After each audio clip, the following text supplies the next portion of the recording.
Said, go ahead. I'll come over to this, Michelle. Thank you, Matt. I'm intrigued by the 500. Welcome back, by the way. Thank you. Last week. I appreciate it. Yeah. I'm intrigued by the 500 days of failure. You know, diplomacy being 500 days of failure and 1 day of success. It was a George Mitchell. We're only 412 days on. So this was so just so you know the full context, if you've heard this say, it was George Mitchell's quote. Just real quick. It was George Mitchell's quote with respect to the Good Friday Accords. No, I understand. Yeah. I'm just saying. I wanted to ask you about your veto last week. You know, I know that my colleagues asked this question. I wasn't here, but I wanted to ask you, what is exactly the language that you would have inserted or added to agree? Sure. To agree on this. Could you share with us? So I did ask to answer this question when Matt asked it to me last week and had a potential suggestion. I appreciate your indulgence and your colleague. I'm more than happy. But I will tell you, I went back after the briefing and looked at the exact language that we had proposed. I'm happy to share it with you because I do still, to this day, fail to understand why it is that other countries on the Council wouldn't agree to it. So one potential language would be demanding an immediate humanitarian ceasefire to include the release of all hostages. That's a proposal the United States put forward that was rejected by other members of the Council. Other would be that to demand that the parties take immediate steps to end the war, including the unconditional release of all hostages and facilitating extended humanitarian pauses so aid reaches civilians in Gaza. That also was language that other members of the Council rejected. I don't understand why.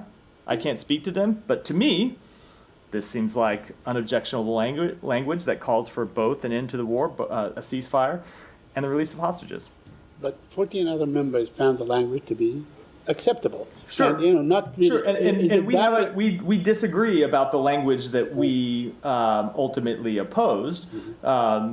We thought that language did not link the release of hostages with a ceasefire, and that's why we opposed it. But and that can, you know, others can speak to why they supported the language they did. We didn't find that to be a sufficient linkage.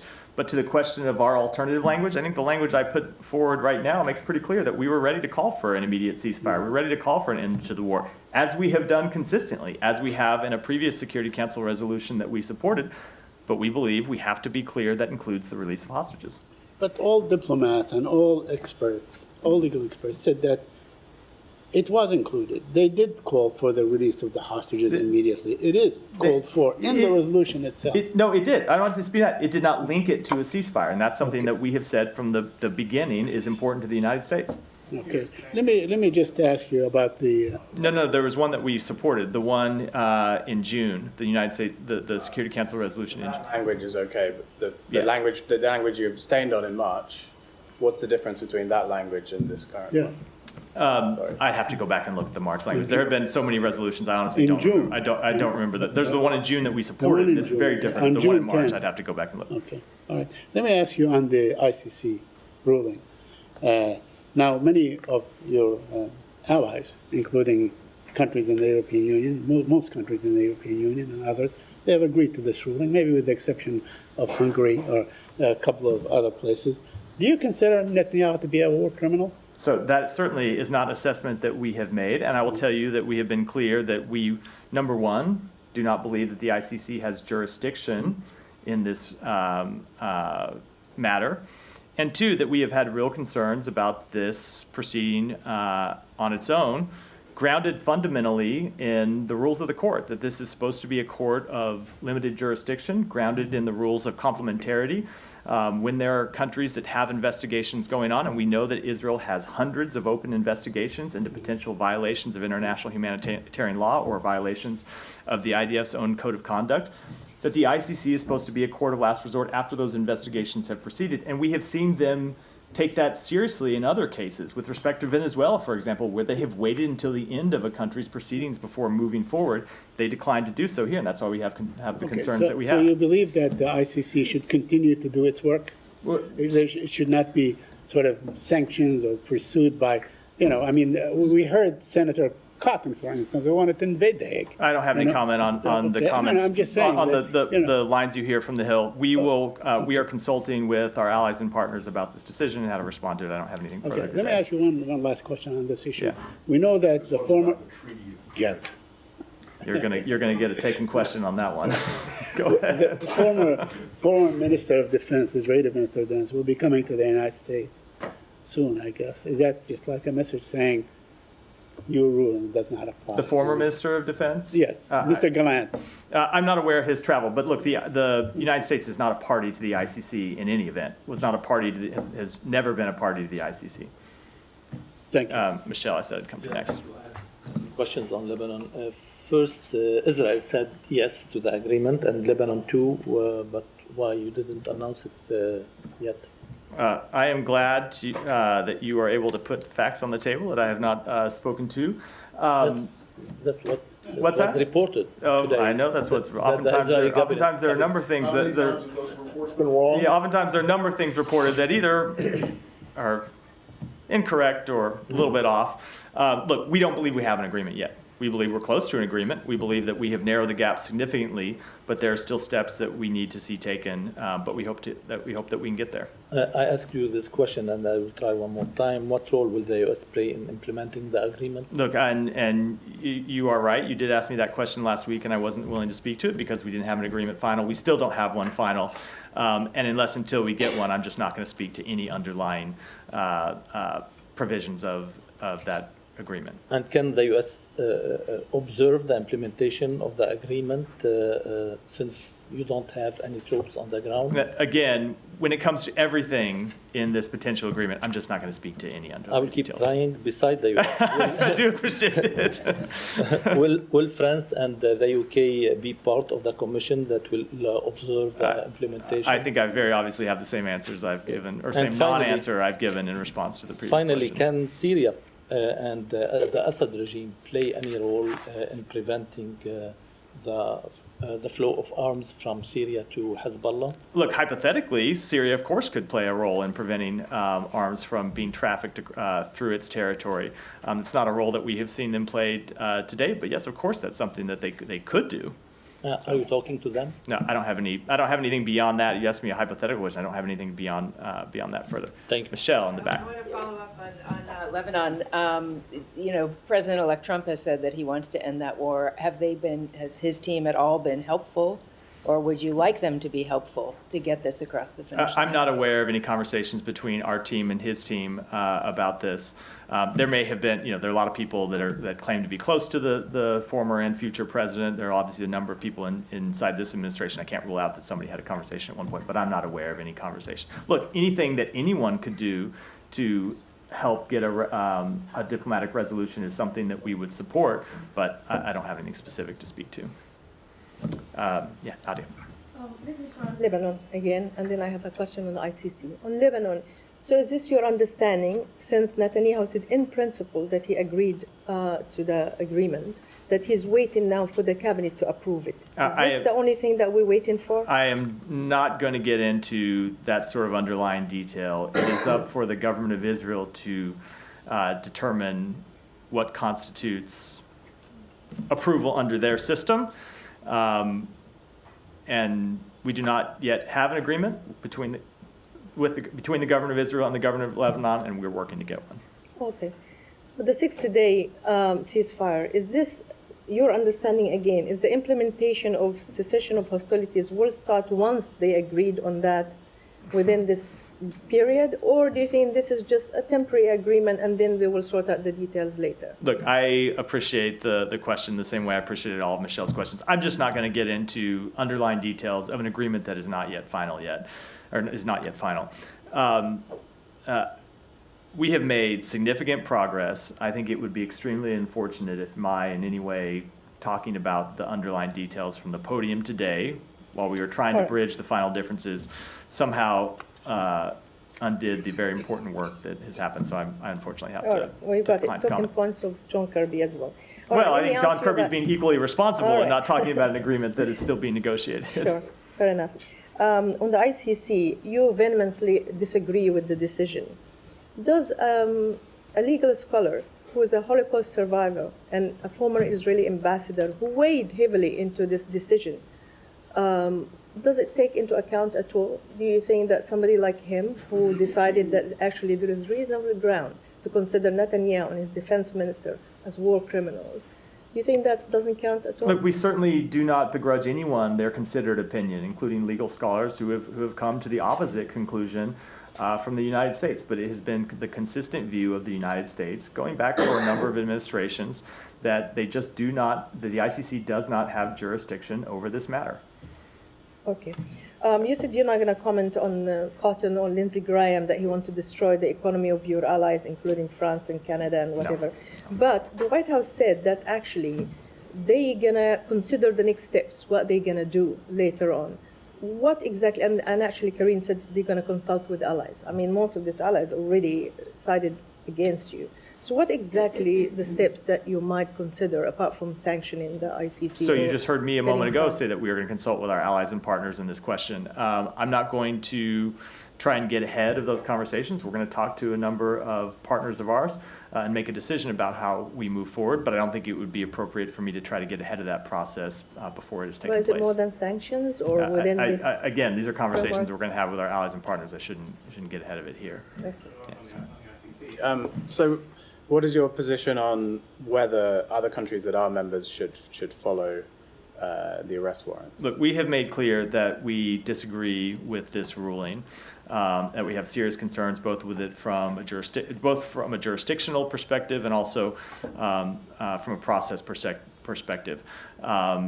Every other country has to make their own decisions under their law and their systems, how they're going to react to it. So when the secretary was, I think last year it was, where he was talking about the warrant for Vladimir Putin, said, this was in Senate, said any country that's party to the court has obligations and should fulfill those obligations. So should countries' obligations to international treaties be sort of selective in this way? No, every country has to make their decision. That every country has to make that decision for themselves. But I don't think there is any equivalence between the case that the ICC has brought against Russia and the case that it has brought against Israel. When you look at the difference between the two countries, Russia is not a democracy, does not have a functioning independent legal system, is not investigating violations of international humanitarian law by its soldiers. Israel is the opposite in all of those cases, a democracy with an independent court system that has hundreds of open cases into allegations against its soldiers. It is important that those processes be allowed to proceed. That is the principle of complementarity under which the ICC was founded. Now, when it comes to countries making the decision, they all have to make their own decisions, in the same way that the United States has. So one huge similarity between both Israel and Russia is that neither are members of the ICC, just like you. Yeah, also correct.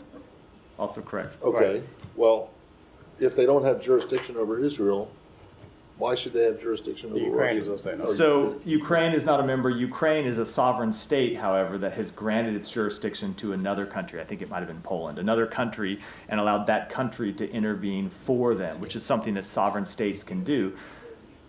There is no sovereign state of Palestine. We want to establish a Palestinian state, but that is the fundamental nature of our jurisdictional disagreement with the court on this matter.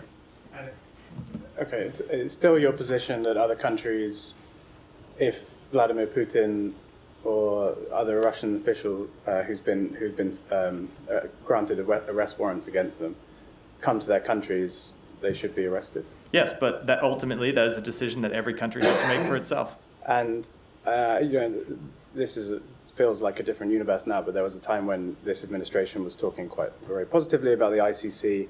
Obviously, the US is not a party, but there was a agreement, or the president granted or asked agencies to share information with the ICC on the Ukraine, on the Russia-Ukraine case. Is that still something that this administration is doing? Are you still sharing intelligence and information with the ICC? I'll have to take that back and get you an answer. I don't have any current read on what our actions have been in terms of supplying them information on that case. Yeah. Go on. Can you stay back to those ceasefire deals? Yeah. Do you have any further information that you can share about the sticking points? I do not. I do not. Yeah, I do not. It gets into this question that I've Yeah. declined to answer about underlying details.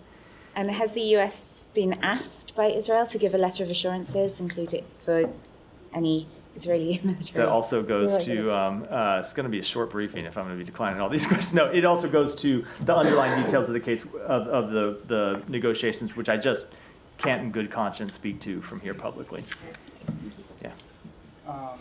Thank you. So my first question with the ICC, Iran's supreme leader today called for death sentence for Israeli leaders. So I wanted to get your take. And does this kind of position by the supreme leader in Iran increases the tension that U.S. tries to subside in the region? So those comments, I'd say, are unfortunately what we would expect from the leader of a country that is a state sponsor of terrorism. When it comes to tensions in the region, obviously those comments are not helpful. And I would say, as we have said before, that Iran should not further escalate this conflict, should not respond to Israel in any way, should not take any further steps to heighten tensions in the region.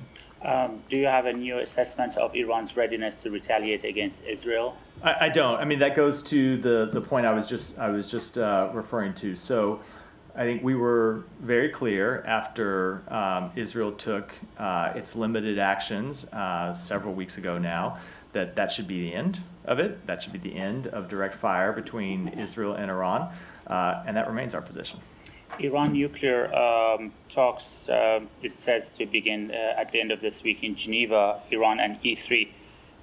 Will U.S. be joining even indirectly in those talks? No, we will not be joining those talks. We are closely coordinating with our E3 partners regarding Iran's full implementation of its nuclear safeguard obligations and holding Iran accountable for its failure to meet those obligations.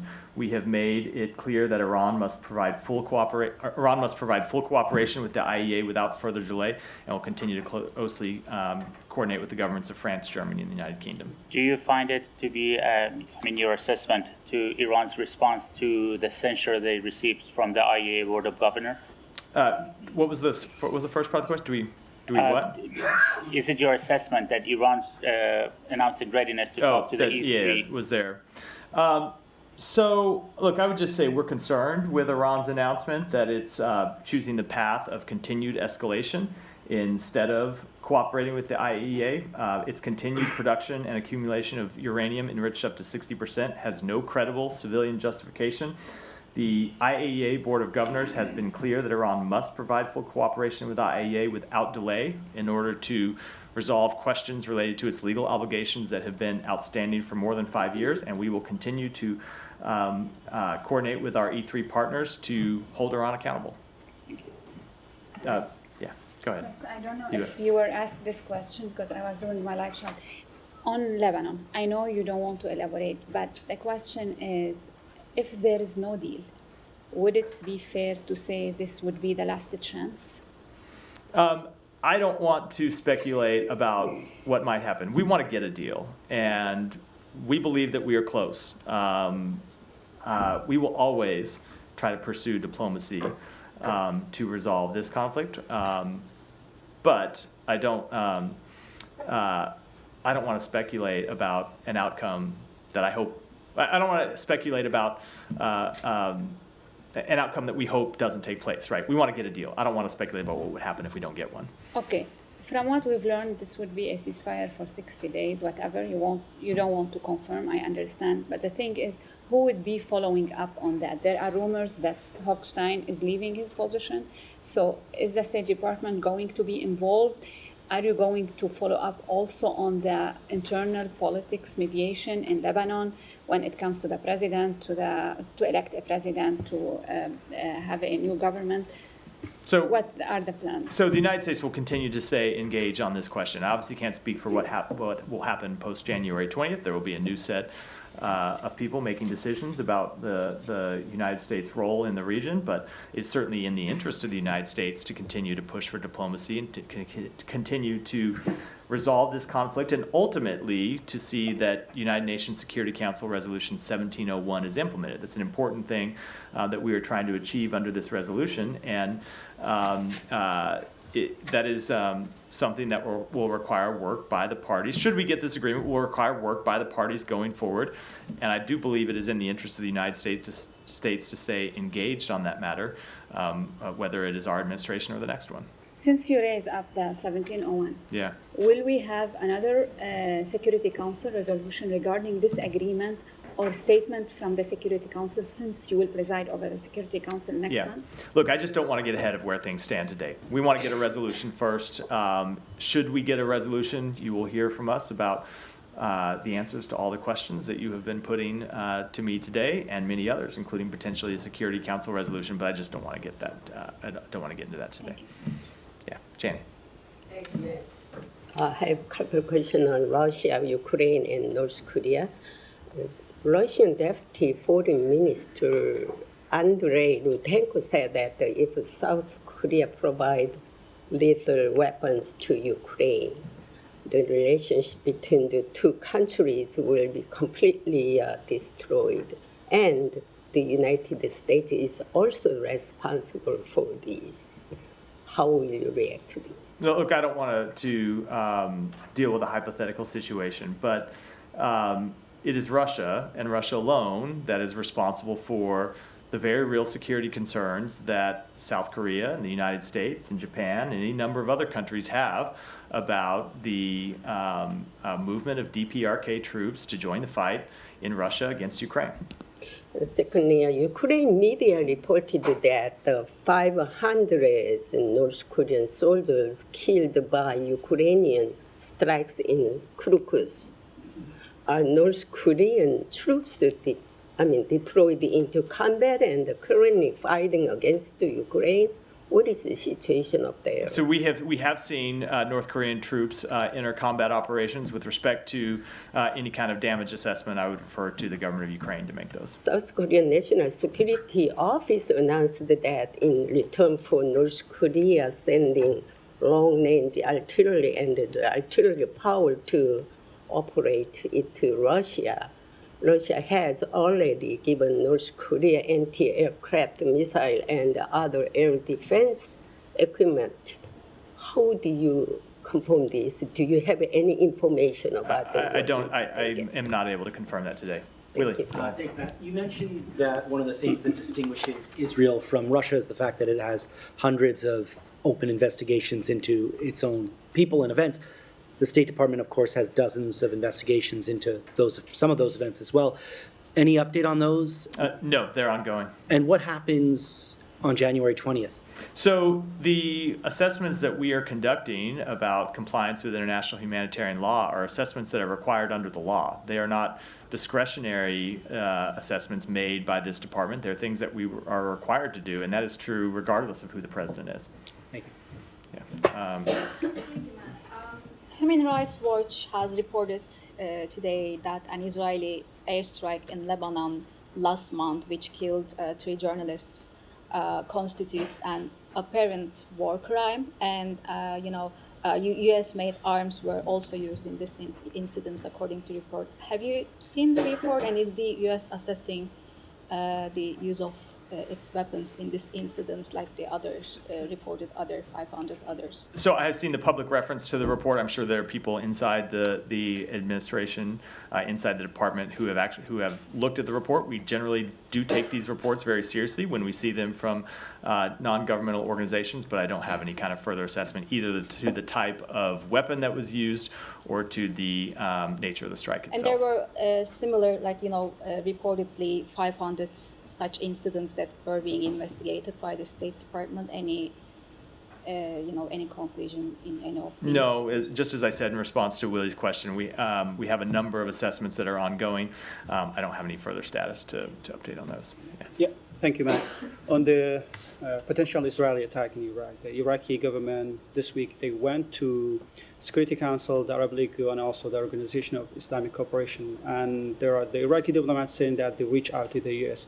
Have they reached out to you, and what's your position on this? So we have had a number of conversations with the government of Iraq about this underlying question, as you know, because I've spoken to you about them a number of times from this podium, and that our position has been clear that the Iran-aligned militia groups inside Iraq risk destabilizing Iraq. They risk dragging the country into a regional war by conducting unsanctioned attacks both within Iraq and outside of Iraq's borders.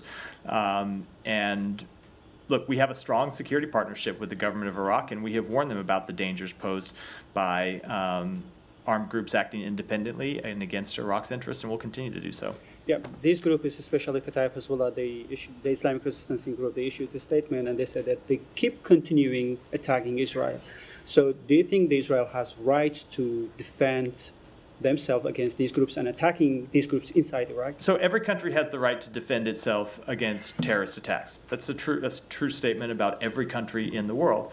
But we have been trying through diplomatic engagements as well as through our deterrent activities to prevent an escalation of this conflict and to prevent other countries from being dragged into this conflict. And that, of course, includes Iraq, which is why we have been clear with the government of Iraq that it must do everything possible to prevent these types of attacks from inside its own borders. And lastly, the Iraqi government says that U.S. has an obligation to deter these threats under the third section of the Strategic Framework Agreement between the U.S. government and the Iraqi government.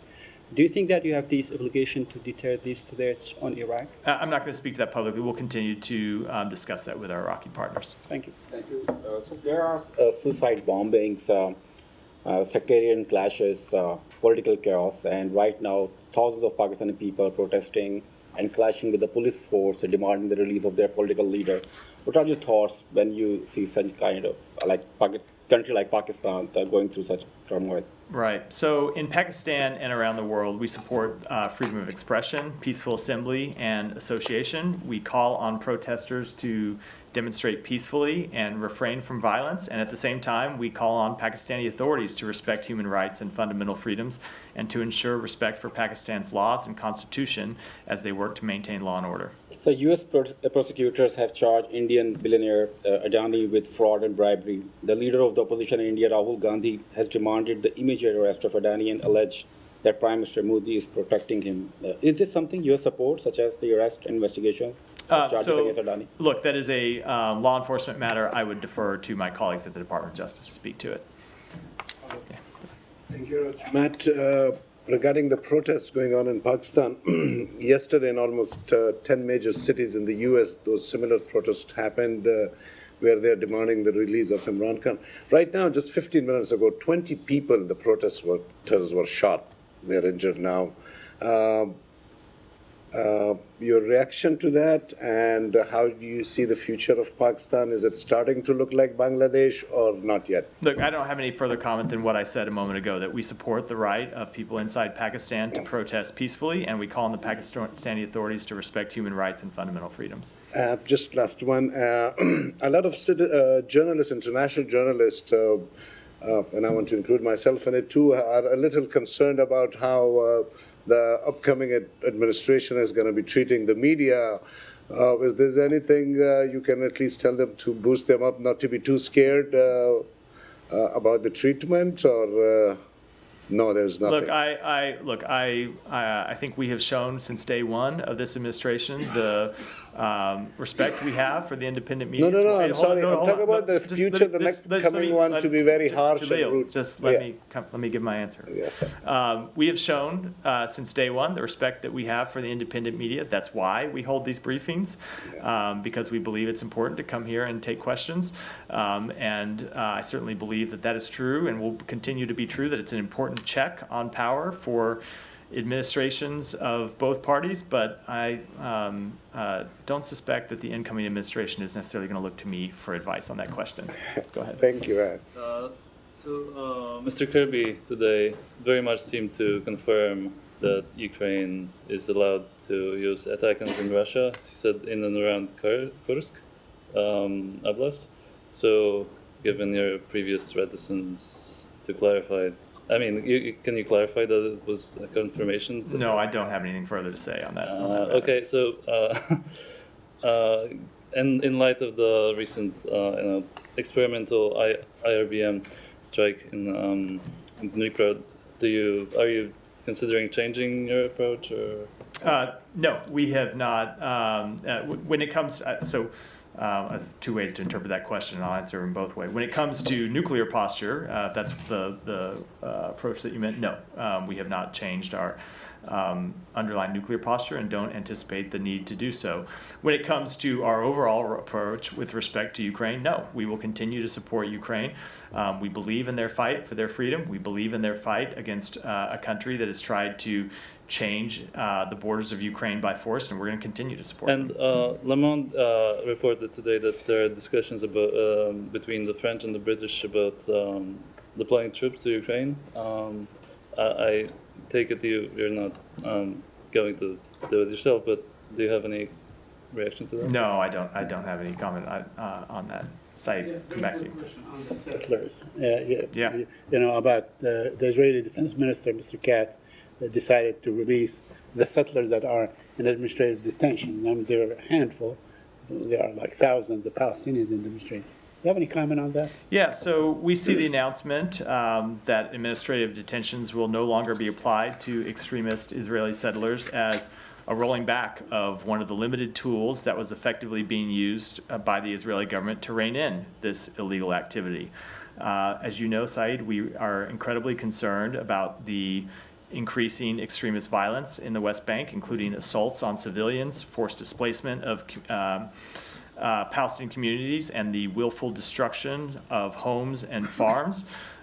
We have called on the government of Israel repeatedly to take further actions to deter extremist settler violence and to hold those engaging in it accountable. And as you have seen with the actions that we have taken over the past year, we are also committed to continuing to take our own actions to hold people accountable. Have you spoken to the to Israeli officials on this issue?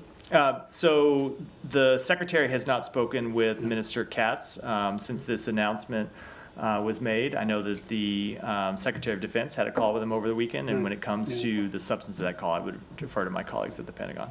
Thank you. Yeah, really good. Just on the sanctions, is there anything the State Department can do to calcify the sanctions that you've already put in place? So the sanctions that we have put in place are decisions by the executive branch under authority given to us in the State Department's case, and I believe it's true in the Treasury Department's case as well, by an executive order signed by the President. Executive actions, unlike statutes, can be reversed by future executives, and executive orders issued by one president can be withdrawn by future presidents. I know that is an unsatisfactory answer to a number of people, but that is the nature of our system. Yeah. Coming back to Lebanon, there's a Human Rights Watch report today based on some research that they've done about an Israeli airstrike on October 25th that killed 3 journalists and injured 4 others. They say it seemed to be a deliberate attack on civilians, an apparent war crime, and found that it used a US-produced JDAM guidance kit.